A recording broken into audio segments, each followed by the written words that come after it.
देश के मुख्यमंत्री जी से पूछना चाहता हूँ, ये है आपका न्याय, ये है आपके बड़े बड़े वादे, ये है आपकी कानून व्यवस्था, ये है आपकी धर्मनिरपेक्षता।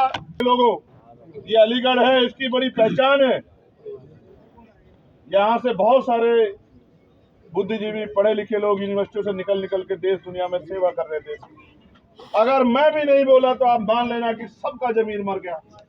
और मांग की है कि वो घटना को दोबारा चेक कराएं। हो सकता है इनके साथ चंद्रशेखर आज़ाद भी वहाँ हो, और अगर चंद्रशेखर आज़ाद भी उनकी नज़रों में, यहाँ की सत्ता के लोगों की नज़रों में आ जाए कि वो भी थे, तो एक मुकदमा दर्ज चंद्रशेखर आज़ाद पे भी इनके साथ कर दे, सप्लीमेंट्री लगा के। और जब इनको जेल भेजना हो तो मुझे बता दे, मैं भी इनके साथ जेल चला। क्योंकि अगर आप न्याय नहीं दे सकते और इस वर्दी का की गरिमा को भी नहीं बचा सकते, तो आपको कुर्सी पे बैठने का कोई अधिकार नहीं। तो आप सरकार ये किसी गरीब की, कमजोर की, मजलूम की सरकार नहीं। इन सरकारों में दलितों, पिछड़ों, मुसलमानों और गरीबों को न्याय नहीं मिलेगा और उनकी आवाज को कुचलने का काम किया जाएगा। उनकी हत्या होंगी और हत्यारे खुलेआम घूमेंगे और उन्हीं के परिवार को डराने के लिए झूठे मुकदमे किए जाएंगे। ये नाइंसाफी। मैं आपको विश्वास दिलाता हूं, मैंने पार्लियामेंट में एक और विषय लगा रखा है, लेकिन मैं विश्वास से कहता हूं 22 तारीख से पार्लियामेंट चल रही है। मैं 101% आपके इस मामले को पार्लियामेंट में जोर शोर से उठाऊंगा।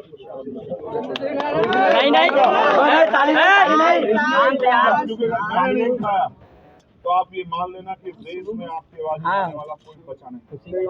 मेरी बात को आप याद रखना, अलीगढ़ के लोगों, ये अलीगढ़ है, इसकी बड़ी पहचान है।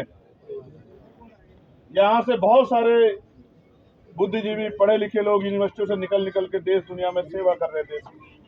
अगर मैं भी नहीं बोला तो आप मान लेना कि सबका जमीर मर गया और सबका आपसे वोट का रिश्ता है। चुनाव के सब वक्त वो आपके साथी हैं और चुनाव के बाद आपकी तकलीफों से उनको कोई मतलब नहीं।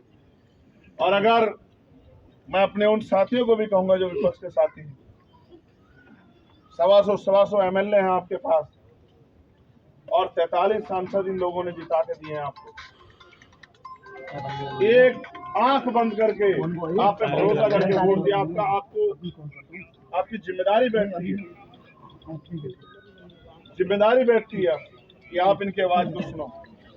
और अगर आप नहीं सुन सकते तो हम ये भी मान लें कि आप भी सत्ता के साथ मिलकर खड़े हो गए, आपसे भी कोई उम्मीद नहीं है। क्योंकि अगर आज आप हमारे साथ नहीं हो, आज आप इन गरीबों के, कमजोरों के, फरीद की माँ के साथ नहीं हो, जकी की माँ के साथ नहीं हो, तो फिर मैं नहीं मान सकता कि आप किसी गरीब के साथ। तो मैं आपसे भरोसा दिलाता हूँ, चाहे मुझे इस मामले को लेकर डीजीपी से मिलना पड़े, प्रमुख सचिव से, मुख्य सचिव से मिलना पड़े, और चाहे उत्तर प्रदेश के मुख्यमंत्री के सामने मुझे जाके खड़े होकर बताना पड़े कि आपकी सरकार में किस तरह का जुल्म हो रहा है, ये इन सब के लिए मुझे कोई प्रयास करना पड़े, लेकिन मैं आपके परिवार को आंच नहीं आने दूंगा। ये मेरा आपसे बात है। बहुत बढ़िया, बात कह रहा हूँ और मैं सच कह रहा हूँ। मेरी छोटी बहन, तुम मुझसे बड़ी हो, तुम एक बात और कह रही थी, कोई मदद नहीं करी, मेरी हैसियत नहीं है। मेरी तनख्वाह में जो आता है, मुझे पता भी नहीं मेरी तनख्वाह नहीं है, मगर मैंने अपने अध्यक्ष जी से कह दिया कि वो उसमें से एक बुनियादी मदद आप ही करें। वो इसलिए नहीं करें कि हम बहुत बड़ा काम, इसलिए करें कि इस घर में मेरा भी कुछ हिस्सा। अगर आज फरीद नहीं है तो कहीं ना कहीं जो है मेरी भी कुछ जिम्मेदारी है, तो मैं अपनी जिम्मेदारी को अदा करूंगा। मेरी हैसियत अभी, अगर मैं कहीं ताकत में होता तो फिर जिसकी बात तुम कह रही हो, वो काम सत्ता बैठे लोग आ देने, तो मैं सरकारी नौकरी भी देके दिखाता और मैं गुंडों को सजा दिलवा के दिखाता। फास्ट ट्रैक कोर्ट में मुकदमा चलता और 3 महीने में उनको सजा होती और दोबारा कोई किसी गरीब की तरह मांग नहीं उठा पाता। इस बात की भी गारंटी ताकत है। लेकिन याद रखना, अगर अपराधी और जुर्म करने वाले लोग अपने आप को खुदा समझ बैठे तो घबराना मत, बिल्कुल मत घबराना, क्योंकि ये सच नहीं है। ये सच नहीं है कि जो गुनाह कर रहा है, जो अपराध कर रहा है, जो गरीबों को सता रहा है, वो कभी ताकतवर नहीं हो सकता। एक समय होता है ताकतवर बनने का, एक समय होता है सत्ता की बदौलत ताकत में रहने का, वो समय है उनपे, लेकिन ये परमानेंट उनकी नहीं है सत्ता, ये जाएगी और कमजोरों के हाथ में भी सत्ता आएगी। मेरी बात, और कोई कहीं नहीं जाएगा, सब यहीं रहेंगे और मुकदमे ये खड़े हैं हमारे साथी, हमारे एक इंस्पेक्टर, मुकदमे तो 20-20 साल बाद भी खुलते हैं, बहुत दिन बाद खुलते हैं। जुल्म नहीं छिपा सकते आप। अगर तमन्ना सच्ची और आपके दिल में कोई बात याद हो आपको, तो 20-20 साल बाद भी, नौकरी से रिटायरमेंट के बाद भी मुकदमे खुलते हैं और सजा होती है और पेंशन भी रुक जाती है और रिकवरी भी होती है, बहुत कुछ होता है। बस आप अपने इस कमजोर भाई पे भरोसा रखें। और मैं आपसे, अपनी माँ से जो यहाँ बैठी, उनसे कहूंगा कि वो खुद को अकेला ना समझे, हम सब लोग आपके साथ। आपका आशीर्वाद मेरे साथ है और मेरी बहन का प्यार आशीर्वाद मेरे साथ है। लेकिन मैंने जो आपसे कहा वो सच है। हमारा काम मुकदमा खत्म हो सकता है और आपको परेशान नहीं आते। आप भी जानते हो मुकदमा सत्ता के दबाव में हुआ। यहाँ के नेताओं ने जोर लगाया, जबकि नेताओं का काम है न्याय दिलाना, नेताओं का काम है सच कहना, लेकिन अब नेता ही अपना, अब आप समझ सकते हैं। जेल में मैं चलूंगा आपके जेल में इनके साथ, और मैं इस बात के लिए अटल वो कर रहा हूँ संकल्प कि पुलिस बता दे किस दिन गिरफ्तारी देनी है, नाम बढ़ाए सप्लीमेंट्री में, उसी दिन गिरफ्तारी देंगे। लेकिन अगर न्याय नहीं कर सकते हो और अगर सत्ता के आगे इतना जमीन मर गया, तो फिर वर्दी पहनने का अधिकार आपको नहीं, बिल्कुल नहीं, आपको वर्दी पहनने का अधिकार।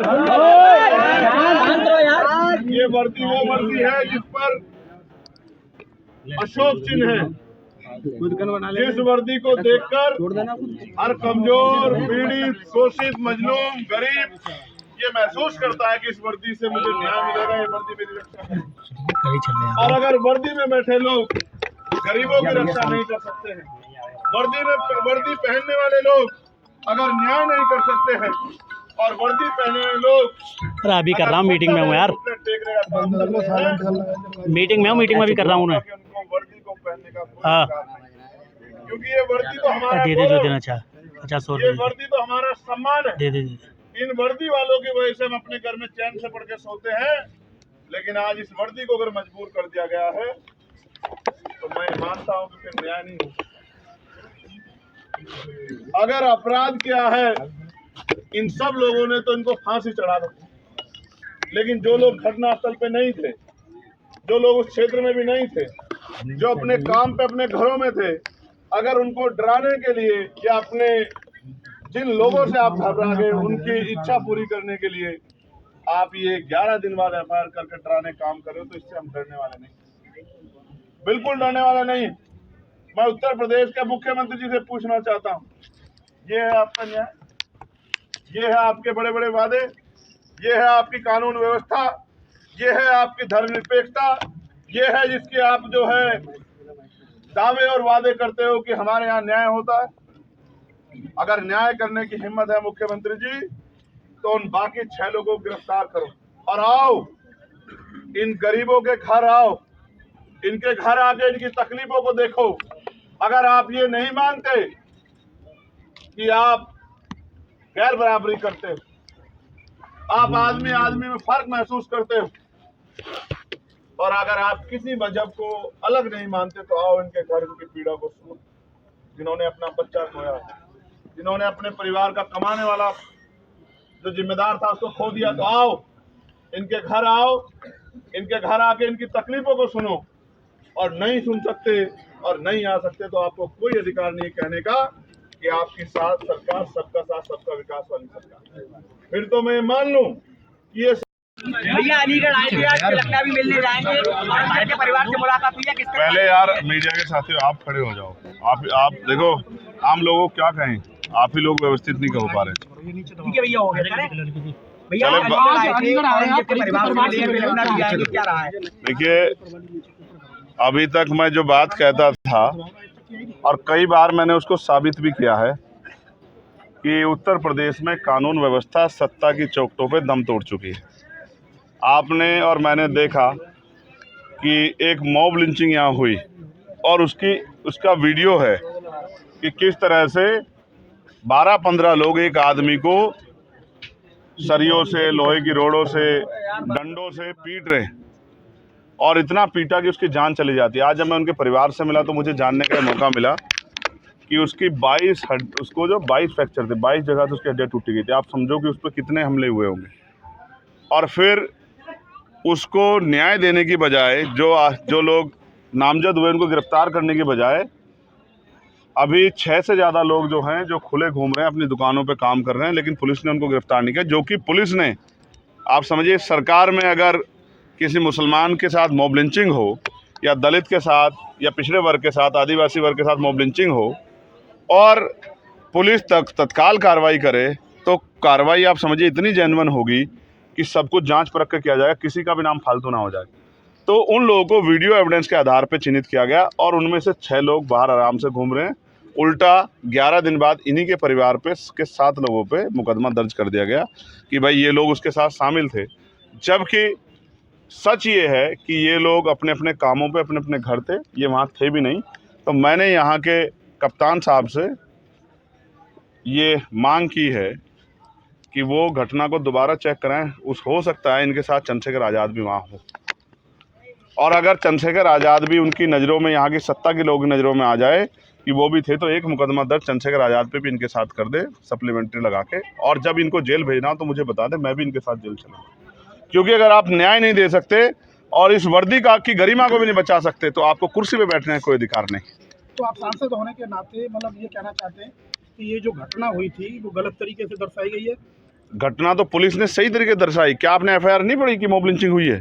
लेकिन उसके बाद 11 दिन बाद जो मुकदमा हुआ, 11 दिन बाद सत्ता के संरक्षण में, सत्ता के दबाव में जो मुकदमा हुआ, वो कई जनता के से दूर छिपा थोड़ा ही है। वो तो सबके सामने है कि वो मुकदमा किसके दबाव में हुआ। और अगर सही घटना थी तो पुलिस ने पहले दिन, दूसरे दिन, तीसरे दिन, चौथे दिन, 5वें दिन मुकदमा क्यों नहीं दर्ज किया? 11वें दिन मुकदमा दर्ज करने का मतलब ये है कि कुछ लोगों को, सत्ता में बैठे कुछ लोगों ने इतना दबाव दिया कि हमारे अधिकारी जो है उनके आगे कमज़ोर पड़ गए और वो संविधान की रक्षा नहीं कर पाए। वो अपने जो उन्होंने संकल्प लिया था, प्रतिज्ञा की थी, उसकी रक्षा नहीं कर पाए। उन्होंने एक झूठा मुकदमा जो है दर्ज कर दिया। मैं उनसे मांग करूंगा कि इस झूठे मुकदमे को खारिज किया जाए, ख़त्म किया जाए, और जो आरोपी हैं जो अभी खुलेआम घूम रहे हैं उनको जो है गिरफ्तार करके जेल भेजा जाए। आप क्या करेंगे सर? मैंने बता दिया है कि अगर सड़कों से हमारी बात नहीं सुनी जाएगी तो हम पार्लियामेंट में इस मामले को उठाएंगे, और अगर पार्लियामेंट भी नहीं सुनेगा या पार्लियामेंट इस बात को स्टेट इशू के थ्रू या किसी और उससे मोड़ने का प्रयास करेगा, तो हम लखनऊ में जाके डीजीपी से, प्रमुख सचिव से, मुख्यमंत्री से जाके उनके सामने कागज रखेंगे, उनसे पूछेंगे कि क्या यही है आपका सबका साथ सबका विकास वाली सरकार का सच? ये कब होगा सर? ये बहुत जल्द होगा। आप अपने आप देखना है कि बहुत जल्द आपको होता दिखाई देगा, क्योंकि लोगों को मरने के लिए नहीं छोड़ सकते हैं। एक और ऐसा ही केस जो है घटना, वो मलखान सिंह की भी जो है बताई जा रही है। आप ये देखो, भीड़ को अगर छूट दी जाएगी तो ऐसे तो कल कोई पकड़ के मुझे भी पीट के मार देगा, क्योंकि मैं तो बहुत लोगों की आंखों में किरकिरी हो गया हूँ। जब मैं अन्याय के खिलाफ आवाज़ उठाता हूँ दमदार तरीके से, तो जो लोग अन्याय करते हैं उनको जेल जाना पड़ता है, उन पर मुसीबतें आती हैं, तो वो तो किसी दिन भीड़ से पकड़ के मेरी भी पीट के हत्या कर देंगे। हाथरस कांड को लेकर सर क्या कहना है? चंद्रशेखर भाई, हाथरस में जो 121 लोगों की मौत हुई है, बाबा पर अभी तक कार्रवाई नहीं हुई, क्या मानते हैं आप? देखो, एक तरफ बाबा पे कार्रवाई नहीं हो रही है, दूसरी तरफ घर में बैठे लोगों, निर्दोष लोगों पे कार्रवाई हो रही है। पहली बात तो ये पुलिस और प्रशासन का फेलियर था, जिसको किसी भी कीमत पे भुलाया नहीं जा सकता। इतनी बड़ी भीड़ इकट्ठा हो रही है तो LIU क्या कर रही थी, इंटेलिजेंस क्या कर रही थी, उनके पास इसकी क्यों जानकारी नहीं थी? और जानकारी थी तो उन्होंने उचित व्यवस्था क्यों नहीं की? मुझे ऐसा लगता है कि प्रशासन और पुलिस और सरकार ये जानती है कि वहाँ वंचित वर्ग की महिलाएं ज़्यादा जाती हैं, वहाँ गरीब लोग ज़्यादा जाते हैं, तो वो मर भी जाएंगे तो क्या फ़र्क पड़ेगा? अगर ये उनकी जान की वैल्यू समझते, जैसे कोई वहाँ VIP जाता तो वहाँ एक VIP के लिए कई हज़ार पुलिस फोर्स लगा के व्यवस्था कर दी जाती, तो उनकी, उस गरीबों की उसमें कोई VIP नहीं था। तो गरीब अगर 100-125 मर भी गए तो सरकार को इससे क्या फर्क पड़ता है? 2-2 लाख रुपए का मुआवजा, क्या कितना पैसे का मुआवजा दिया है? मुआवजा कितने पैसे का दिया? सरकार ने 2 केंद्र में। तो ये बताओ, एक आदमी की जान की कीमत 4 लाख रुपए होगी सरकार के में? तो भाई कौन बचा रहा है ये भी बता दो। बस बाबा को बाबा जी बचा रहे हैं, हम तो नहीं बचा रहे। और ये बताओ, जब कैसे गिरफ्तारी की मांग कर लूं जब FIR में नाम ही नहीं है? आप बताओ ना, जब FIR में नाम नहीं है तो कैसे गिरफ्तारी कर लेगी सरकार? लेकिन यहाँ तो झूठी FIR भी हो रही है। यही मैं आपको सच बता रहा हूँ। मैं जाऊँगा, पीड़ित परिवार से मिलूंगा, और मैं मुख्यमंत्री जी से और प्रधानमंत्री से मांग करता हूँ। वो तो बहुत धार्मिक लोग हैं, ये तो सिर्फ धर्म के लिए गए थे, भोले बाबा के उसमें गए थे सत्संग में, कि भाई इनकी ज़िंदगी अच्छी हो जाए, इनकी गरीबी, बेबसी, लाचारी, बीमारी ख़त्म हो जाए, तो ये तो आप ही की विचारधारा से के साथ खड़े हैं। तो कम से कम इनको तो 25-25 लाख रुपए का मुआवजा देके इनके परिवारों को तो अपने पैरों पे खड़े होने का वो दो। सांसद जी, अगर आप ऐसा नहीं करते तो ये भी माना जाए कि आप ये जो धर्म की बात करते हैं ये अपनी राजनीति के हिसाब से करते हो। राकेश टिकैत ने कहा है कि केंद्र सरकार और प्रदेश सरकार धार्मिक आयोजनों पर आई थी, अगर धार्मिक आयोजन हुए, लोग मरे हैं, तो प्रदेश सरकार को जिम्मेदारी लेनी चाहिए। बिल्कुल जिम्मेदार लेनी चाहिए, बिल्कुल जिम्मेदार लेनी चाहिए। अब तो अभी देखिए कावड़ का त्यौहार आ, धार्मिक आयोजन आप कराएंगे पूरी व्यवस्था से, तो धार्मिक आयोजन आपकी सरकार और आपके विचार में तो बहुत मेल है। तो इसलिए मैं सरकार से कहूँगा कि वो इनको गरीब, दलित, पिछड़े वर्ग की महिलाएं समझ के, गरीब परिवारों की महिलाएं समझ के इनके साथ खिलवाड़ ना करें और कम से कम 25-25 लाख रुपए का मुआवजा इन परिवारों को दें। और मैंने उस पर अपनी बात रखी है, मैंने कहा है कि उन पर सख्त से सख्त कार्रवाई की जाए, उसकी जांच हो, सीबीआई जांच।